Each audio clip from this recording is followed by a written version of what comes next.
폐허의 사람이 가서는 안 된다. 상당히 예전의 일이다. 고등학교 때 친했던 친구를 길에서 우연히 마주쳤다. 너무 반가워서 같이 한잔하러 자리를 옮겼다. 그때 나도 그 친구도 둘 다 프리터 신세로 하루살이 같은 나날을 보내고 있었다. 친구는 아르바이트하는 곳이 방송국이라서 연예인 누구를 봤네하며 자랑을 늘어놓고 있었다. 사는 곳도 의외로 가까웠기 때문에 가끔씩 만나서 놀게 되었다. 어느 날 친구가 잔뜩 흥분해서 이상한 물건을 가지고 왔다. 비디오 테이프와 더러운 서류였다.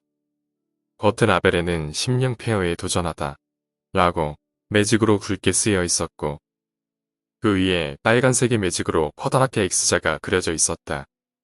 너덜너덜한 서류는 대충 보니 방송 대본이었다. 날짜는 상당히 예전 것으로 한창 심령물이 유행이었을 시절이었다. 친구는 방송국 보관소에서 버리는 물건들 중에서 찾아왔다고 했다. 비디오는 평범한 플레이어로는 재생이 불가능한 타입이어서 지인이 경영하는 전문샵에 가서 틀어보았지만 내용물은 지워져 있었다. 친구는 이렇게 된 거 직접 찾아가 보자고 알을 꺼냈다. 나는 당시 귀신을 전혀 믿지 않았다. 그랬기 때문에 재밌겠다는 생각마저 하며 같이 탐험을 가기로 했던 것이다. 친구가 선배에게 자동차를 빌려왔다. 텅텅 빈 고속도로를 타고 대본에 적혀있는 장소로 출발했다. 우리가 흥미를 가지게 된 이유는 그 장소가 전혀 의외의 장소였기 때문이다. 사람이 죽은 폭포나 자살자가 많은 다리같이 흔한 장소가 아니라 국가시설이었다. 그냥 어떤 시험장으로 사용되던 건물이라고만 밝혀두겠다. 장소가 전혀 의외의 장소이기도 하고 중단된 기획이라는 점에서 정말로 귀신이 나오는 곳일 거라고 친구는 잔뜩 들떠 있었다. 그곳은 첩첩산중 안에 위치해 있었다. 희미하게나마 남아있는 자동차 바퀴 자국을 더듬어가며 자동차를 타고 덤불 속을 헤쳐들어갔다. 위험할 정도의 급경사기를 거슬러 올라갔다. 주변은 거의 벼랑이었다. 방송국에서 기획 단계에서 닦아놓은 길이 아니었을까 생각한다. 정면에는 커다란 게이트 같은 것으로 막혀 폐쇄되어 있었다. 더 이상 자동차를 타고 들어갈 수 없을 것만 같던 그 순간 갑자기 탁 트인 공간이 펼쳐졌다. 거대한 건물이 있었다. 인기척이 전혀 느껴지지 않는 그야말로 폐허였다. 폐허라기에는 깨진 창문이나 그 흔한 낙서도 없었다. 오히려 깔끔했다. 사용되기 전이라는 느낌이었다. 친구는 갑자기 흥분이 사그라든 모습이었다. 새소리 하나 들리지 않는다며 겁을 먹기 시작했다. 하긴 생각해보면 부자연스러울 정도로 적막했다. 바람이 지나가는 소리조차 들리지 않았다. 시간은 거의 저녁대로 건물은 암적색으로 물들어가고 있었다. 나는 귀신 같은 걸 믿지 않았기 때문에 전혀 위기감이 느껴지지 않았다. 하지만 친구는 들어가고 싶어 하지 않았다. 그만두자고 나를 설득했다. 네가 가자고 한 거잖아 라고 말하며 나는 싫다는 친구를 데리고 안으로 들어갔다. 나는 정말이지 무지했던 것이다.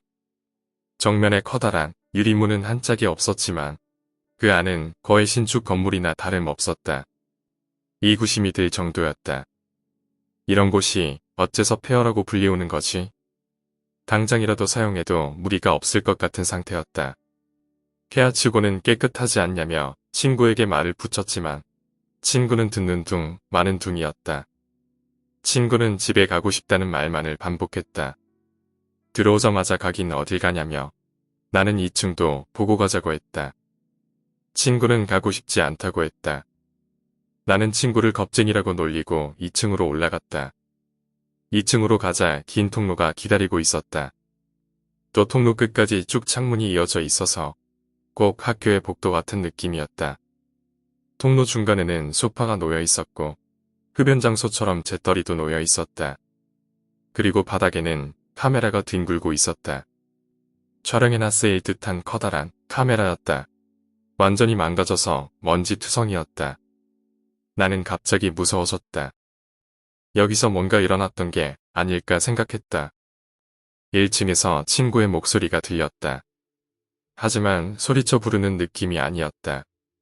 서둘러 내려가 보니 친구는 입구 쪽 통로 끝에 안쪽에 있었다. 무서웠다. 친구는 통로 끝쪽 벽에서 큰 대자처럼 팔다리를 벌리고 딱 붙어 있었다. 그것도 벽을 보고 붙어 있었다. 가까이 가서 말을 걸어보았다. 그저 벽을 보고 붙어 있을 뿐이었다. 어깨에 손을 얹은 순간 엄청난 소리로 웃기 시작했다. 여전히 벽을 향해 붙어 있었다. 나는 어쩔 줄을 몰랐다. 그저 무섭고 두려웠다. 나는 그 자리에서 달아났다. 주차해 둔 차까지 뛰어갔지만 생각해보니 차 키는 친구가 가지고 있었다. 나는 다시 그곳으로 가고 싶지 않았다. 하지만 차 키가 필요했다. 건물로 돌아가려고 걷기 시작하는데 창가에서 친구가 이쪽을 보고 있었다. 웃고 있었다. 입이 찢어질 듯이 웃고 있었다. 순간 친구가 장난치는 게 아닐까 생각했지만 그렇지 않았다. 친구는 눈물을 흘리며 웃고 있었다. 창문에 딱 달라붙어서 엄청난 기세로 웃고 있었다. 친구의 주위에는 1층 통로를 가득 메울 만큼 엄청난 수의 사람들이 서 있었다. 확실히 보이지는 않았지만 사람의 형태를 한 무수한 것들이 출근길의 전차처럼 친구를 지지기고 있었다. 나는 거의 반실성 상태였던 것 같다. 정신없이 산에서 뛰어내려왔다. 어둑해졌을 무렵 나는 겨우 근처의 역에 도착했다. 나는 힘들지 않았다. 그저 조금이라도 더 그 건물에서 멀리 떨어지고 싶었다. 운 좋게 택시를 탈 수 있었다. 행선지를 말하고 가는 내내 머리를 수그리고 갔다. 창문 밖을 보면 무엇인가 있을 것만 같았다. 집에 도착해서 잠자리에 누웠지만 아무래도 무서웠기에 편의점으로 가서 아침까지 시간을 보냈다. 아침이 되어 겨우 냉정을 찾고 나서야 조금씩 후회가 되었다. 친구를 두고 오다니. 하지만 2번 다시 그곳으로 가고 싶지 않았다. 아르바이트도 그만두었다. 한동안 불면증에 시달려서 밤마다 패밀리 레스토랑에서 시간을 보냈다. 시간이 조금 흐른 뒤 친구에게 전화를 해보니 돌아와 있었다. 친구는 무슨 일이 있었는지 기억하지 못했다. 그리고 한 달 뒤에 친구가 죽었다.